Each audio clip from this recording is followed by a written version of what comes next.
Hello बच्चों, मैं विशाल sir L basic शिक्षण संस्थान में आपका स्वागत है। चलिए कक्षा 9 के विज्ञान के टॉपिकों में हम और आगे बढ़ते हैं।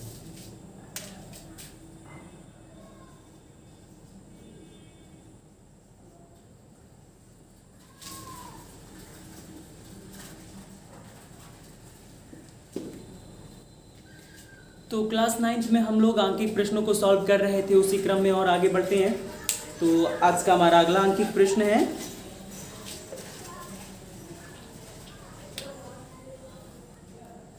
एक्सरे ट्यूब में वैद्युत क्षेत्र एक इलेक्ट्रॉन पर 3.2 × 10⁻⁻21 न्यूटन का बल 0.2 मीटर तक लगाता है। इलेक्ट्रॉन की गतिज ऊर्जा क्या होगी यदि प्रारंभिक ऊर्जा शून्य है। चलिए देखते हैं। हमें इलेक्ट्रॉन पर आरोपित बल दिया गया है।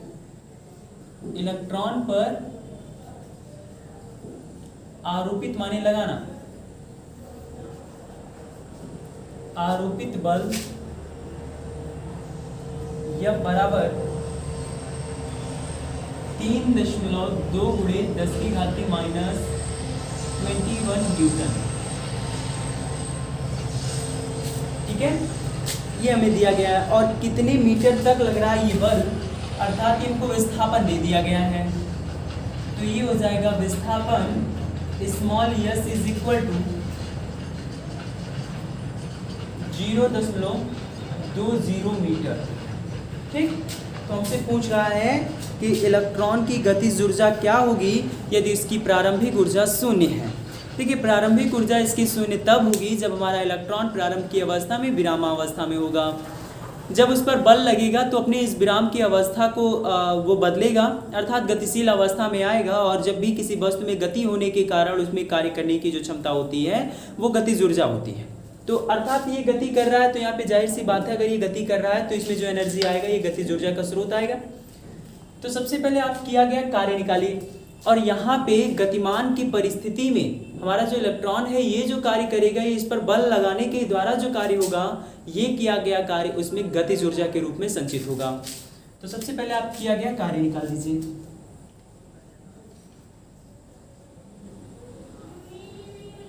किया गया कार्य कैपिटल W बराबर क्वेश्चन मार्क निकाल देते हैं। किया गया कार्य, तो किया गया कार्य W बराबर F इंटू S, कार्य बराबर बल गुणे विस्थापन से, है ना। F बल S विस्थापन, और W is equal to F का मान दिया गया 3.2 × 10⁻⁻21 और S की वैल्यू दिया गया 0.20।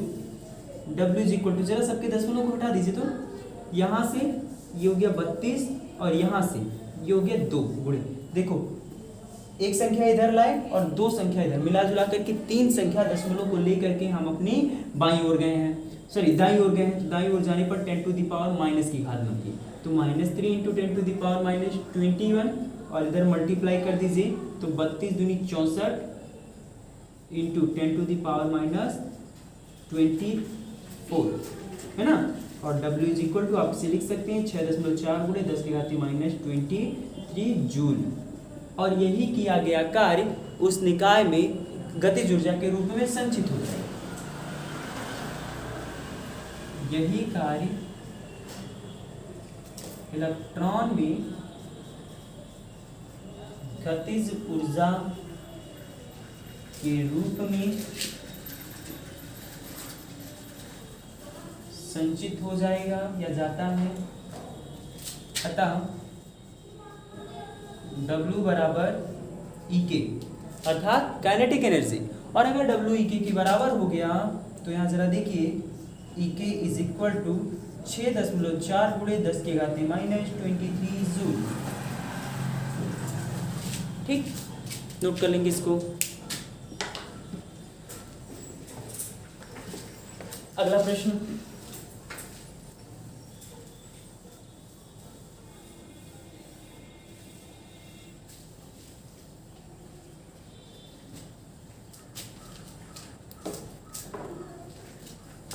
चलिए देखिए।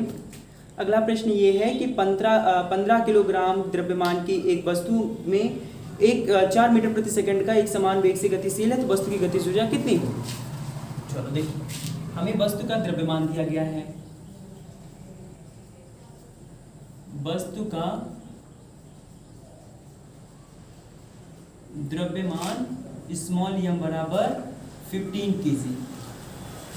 ठीक, और कह रहा है कि 4 मीटर प्रति सेकंड के वेग से एक समान वेग से गतिशील है। तो ये हमको वेग दे दिया है, वेग v बराबर 4 मीटर प्रति सेकंड। हमसे निकालने को क्या कह रहा है? गतिज ऊर्जा निकालने को कह रहा है। चलिए निकाल देते हैं वस्तु की गतिज ऊर्जा। वस्तु की गतिज ऊर्जा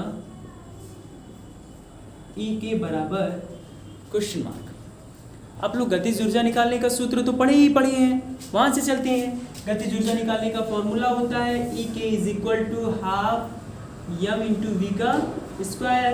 यहाँ से चले, यहाँ से चलने पर E के निकालना है और हाफ m की वैल्यू कितनी 15, v की वैल्यू कितनी 4 का स्क्वायर।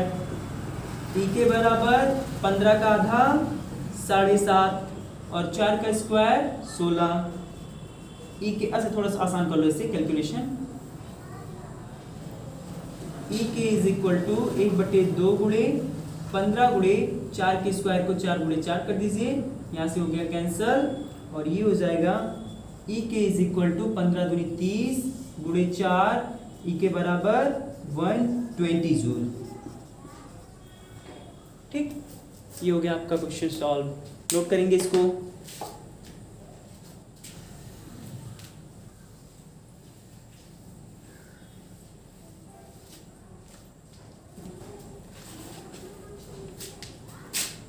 चलिए अगला प्रश्न देखिए।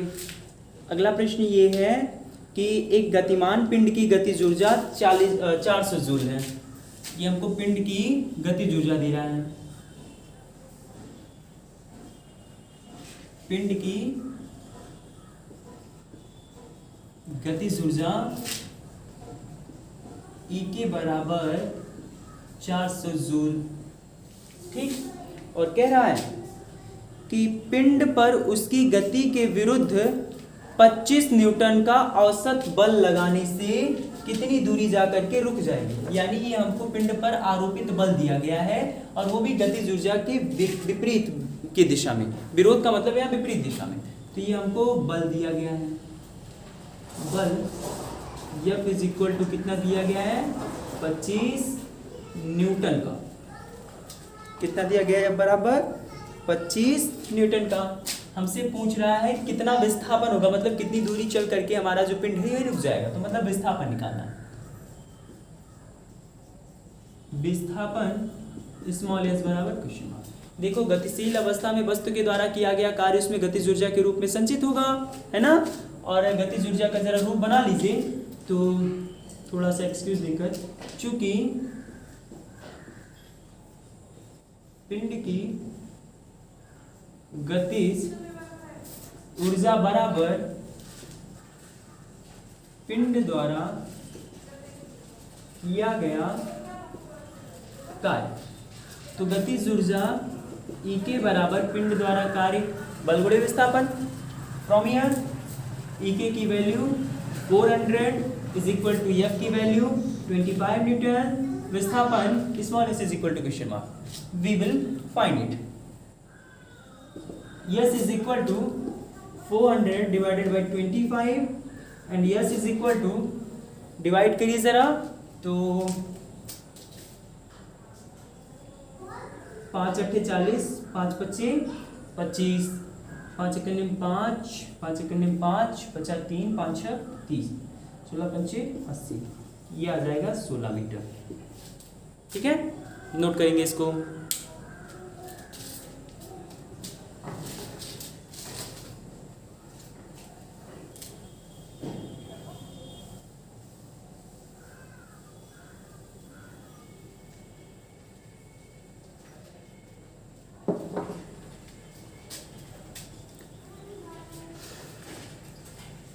चलिए अगला प्रश्न है हमारा 0.1 किलोग्राम द्रव्यमान का एक पिंड 30 मीटर प्रति सेकंड के वेग से गतिमान है। इसकी गतिज ऊर्जा क्या होगी?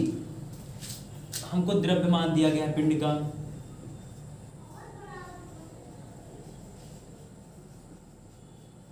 पिंड का द्रव्यमान स्मॉल m बराबर 0.1 किलोग्राम। और कह रहा है कि पिंड जो है ये 30 मीटर प्रति सेकंड के वेग से गतिमान है, तो ये पिंड का वेग v बराबर 30 मीटर पर सेकंड दिया गया है। गतिज ऊर्जा निकालनी है, गतिज ऊर्जा यानी E के बराबर क्वेश्चन मार्क। गतिज ऊर्जा E के को फाइंड करना है। अब यहां से आप जानते हैं E k is equal to half m into v का स्क्वायर। यहां से चलेंगे E k is equal to half, m की वैल्यू हमको दिया गया 0.1 और v की वैल्यू दिया गया 30 का स्क्वायर, तो ये 30 इंटू 30 हो जाएगा। यहाँ से डिवाइड करेंगे इसको तो ये 15 आ जाएगा। E k is equal to multiply कर दीजिए 0.1 गुणे 15 × 45, तो ये जाएगा 450। मल्टीप्लाई करेंगे तो E k is equal to 45 joule आ जाएगा। क्लियर? आई बात समझ में? नोट करेंगे इसको।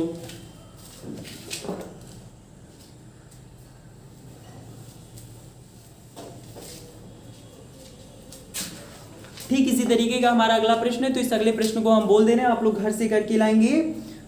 लाओगे क्या? वही कर लेना। प्रश्न ये है 0.5 किलोग्राम का एक पिंड 20 मीटर प्रति सेकंड के वेग से फेंका गया। फेंकते समय पिंड की गतिज ऊर्जा की गणना कीजिए। इसमें गतिज ऊर्जा यानी काइनेटिक एनर्जी निकालनी है, आप लोग निकाल लेंगे। बात समझ में आई?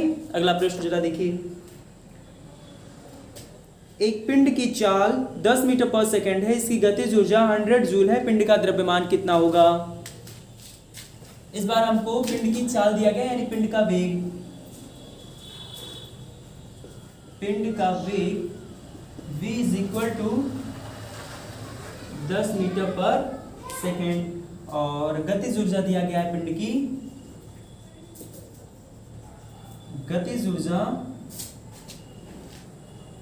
E के बराबर 100 जूल है ना, और हमको निकालना है पिंड का द्रव्यमान।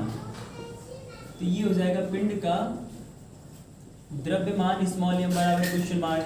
अगेन जो काइनेटिक एनर्जी वाला फॉर्मूला है उसी को अप्लाई करेंगे। E के बराबर हाफ mv का स्क्वायर फ्रॉम हियर।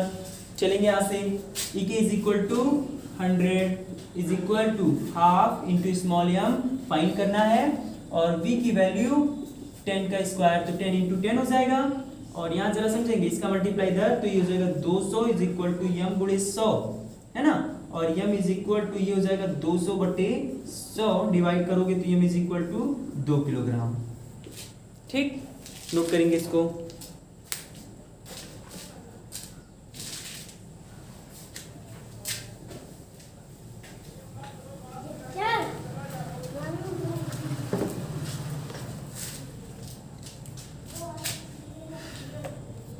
चलिए अगला प्रश्न है कि 500 किलोग्राम की एक कार है, यानी कार का द्रव्यमान दे रखा है। कार का द्रव्यमान स्मॉल m बराबर 200 मीटर पर 200 किलोग्राम, और इसकी चाल 20 मीटर प्रति सेकंड से बढ़ा करके 40 मीटर पर सेकंड कर दी गई। ठीक, तो ये हो जाएगा प्रारंभिक वेग u बराबर 20 मीटर पर सेकंड से अंतिम वेग कितना कर दिया गया है, v बराबर 40 मीटर पर सेकंड। हमसे पूछ रहा है कि कार के इंजन द्वारा कितना कार्य किया जाएगा।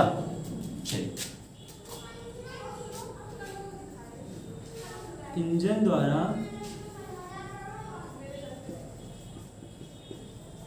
किया गया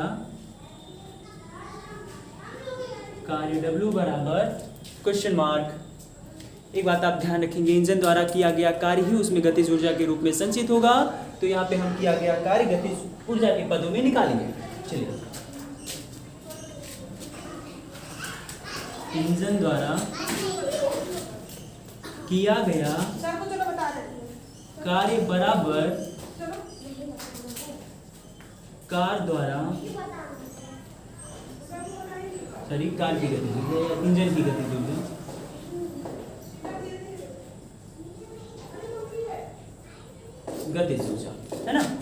तो यहाँ से गतिज ऊर्जा हाफ mv। अब एक बात आप लोग जाने रहेंगे कि अगर वेग में बदलाव की अगर कंडीशन आती है, स्थिति आती है, तो आप v का स्क्वायर माइनस u का स्क्वायर करेंगे। बात समझ में आई? ठीक, हाफ v का स्क्वायर माइनस u का स्क्वायर करेंगे, ये कंडीशन लाएंगे। ठीक है, is equal to half m की वैल्यू 200 गुणे v की वैल्यू कितनी 40 का स्क्वायर माइनस u की वैल्यू कितनी 20 का स्क्वायर। तो यहाँ से इसको डिवाइड करोगे, हो गया 100 और 40 का स्क्वायर करने पर ये आ जाएगा 1600 माइनस 20 का स्क्वायर करने पर ये आ जाएगा 400, है ना। और 100 गुणे घटा दो, तो घटाने पर 16 में से 4 जाएगा, तो ये आ जाएगा 1200 और 1200 का मल्टीप्लाई करोगे इसमें, तो ये आ जाएगा 12000, सॉरी 12000 नहीं, इतना आ जाएगा। ये हो जाएगा जूल।